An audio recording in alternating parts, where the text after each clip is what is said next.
Visa temple के नाम से मशहूर हैदराबाद का चिलकुर बालाजी मंदिर। यहाँ दान देना सख्त मना है। 70,000 से 1 लाख श्रद्धालु चिलकुर बालाजी मंदिर में आते हैं, लेकिन ये मंदिर इन श्रद्धालुओं से 1 रुपए भी दान नहीं लेता। उल्टा यहाँ के पुजारी अपने मंदिर में दान देने की जगह भक्तों को गरीबों पर खर्च करने की सलाह देते हैं। मंदिर का खर्च परिसर के बाहर बने पार्किंग से आने वाले पैसों से अच्छे से चलता है। वहीं एक दूसरा मंदिर विनाशक शनि, जहां जज, नेता, मंत्री, IAS, PCS और सांसद विधायकों की एंट्री बैन है। मंदिर का मानना है कि इनके चलते ही भ्रष्टाचार बढ़ रहा है। दान करना गलत नहीं है, लेकिन सोचने वाली बात यह है कि आखिर मंदिर में किए गए दान से किसका भला होता है। कई किसान भूख से मर जाते हैं, पर उनकी मदद करने के लिए कोई आगे नहीं आता। लेकिन मंदिरों में लाखों नहीं बल्कि करोड़ों का गुप्त दान किया जाता है। आखिर इस दान से हासिल क्या होता है, किसको मिलता है इसका लाभ? देश के इन 6 बड़े मंदिरों में एक दिन में आता है 10 करोड़ रुपयों का दान। वैष्णो देवी, जगन्नाथपुरी, तिरुपति तिरुमला, शिरडी साईं बाबा, सिद्धि विनायक और काशी विश्वनाथ। इन 6 मंदिरों की एक दिन की औसत कमाई करीब 10 करोड़ रुपए है। वहीं सालाना कमाई 3,287 करोड़ रुपए से भी ज्यादा है। ये पैसा दान के रूप में मंदिरों के पास आता है।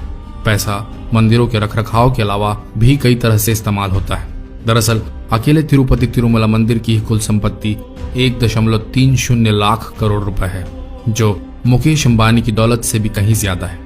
हम एक बात साफ कर दें कि हम कोई नास्तिक नहीं है। भगवान में हमारी भी उतनी ही आस्था है जितनी होनी चाहिए।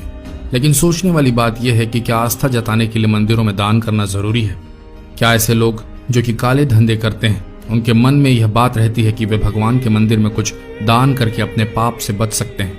हमें तो लगता है कि ऐसी किसी मानसिकता के वशीभूत होकर ये लोग लाखों रुपए दान करते हैं। क्या ऐसा दान करने वाले लोग उन खैराती अस्पतालों, अनाथ आश्रमों में दान करने के बारे में नहीं सोचते?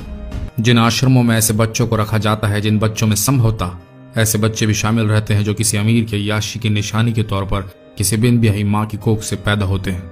हम तो इतना जानते हैं कि किसी भूखे को खाना खिलाने से लाखों रुपए के दान से ज्यादा पुण्य मिलता है। किसी असहाय और गरीब को मदद करने से उनके दिल से जो दुआ निकलती है, वो दुआ बहुत काम की होती है।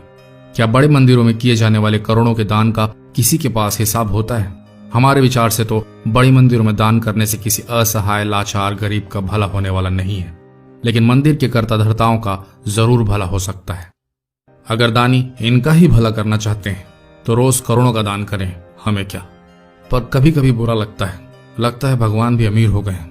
तभी तो आम जनता के लिए इन बड़े बड़े मंदिरों के लिए लंबी लंबी लाइनें लगती हैं और VIP लोगों के लिए मंदिर के पट यूं ही खोल दिए जाते हैं। पर क्या ये सब जो हमने अभी बताया होना चाहिए? समय निकालिए और कमेंट कीजिए, शेयर कीजिए हर उस अमीर के साथ जिसे आप जानते हो सकता है उसका मन बदल जाए और इन त्योहारों में वह सही जगह दान करे।